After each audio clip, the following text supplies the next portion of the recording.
Class 10 chapter 3 pair of linear equation in 2 variable exercise 3.2 question first है substitution method. तो यहाँ पर pair of linear equation है ये। तो सबसे पहले a1/a2 b1/b2 और c1/c2 चेक करेंगे। a1 b1 और c1 जो है a2 b2 c2 ये एक्स वाई और c हमारा कांस्टेंट टर्म है और ये एक्स वाई का कोफिशिएंट है, a और b जो है y का कोफिशिएंट है। तो x का कोफिशिएंट 3/9, a1/a2 b1/b2 हो जाएगा y का कोफिशिएंट यानी -1/-3 और c कांस्टेंट टर्म 3/9।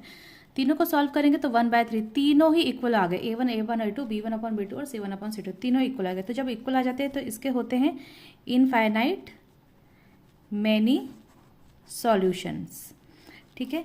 तो यहाँ पर क्या होता है कि जब हम ग्राफ बनाएंगे तो एक इक्वेशन का जो ग्राफ बनाएंगे तो दूसरी इक्वेशन का ग्राफ भी उसी के ऊपर आएगा, ओवरलैप करेगा जब भी इनफाइनाइट मैनी सॉल्यूशंस होंगे। और जब आप इसको सॉल्व करेंगे तो जैसे यहाँ पर हमने सब्स्टिट्यूशन मेथड में हम क्या करेंगे तो x की वैल्यू निकालेंगे या y की निकालेंगे, जो भी इक्वेशन ईजी है। x की निकालेंगे अगर वैल्यू तो ये -y उधर जाके +y हो जाएगा यानी y+3 और 3 मल्टीप्लाई में डिवाइड में y+3/3 हो जाएगा। और अगर आप y निकालते हैं तो -y को मैं उधर ले गई तो ये हो जाएगा 3x, ये +3 यहाँ -3 हो जाएगा, ये y की वैल्यू आ गई।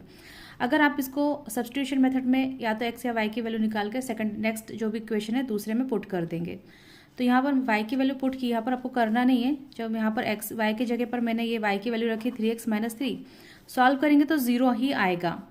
तो यहाँ पर आपको इतना सॉल्व करने की ज़रूरत नहीं। अगर ये तीनों इक्वल आ गए मतलब इनफाइनाइट मैनी सॉल्यूशन है, यानी आप x की कोई वैल्यू रखें, कितनी भी रखें और आप उससे y की निकाल सकते हैं। अगर आपने x की वैल्यू 1 रखी तो y 0 आ जाएगा, x की वैल्यू आपने 2 रखी तो 6 - 3 y की वैल्यू 3। तो यहाँ पर इनफाइनाइट मैनी सॉल्यूशंस होंगे।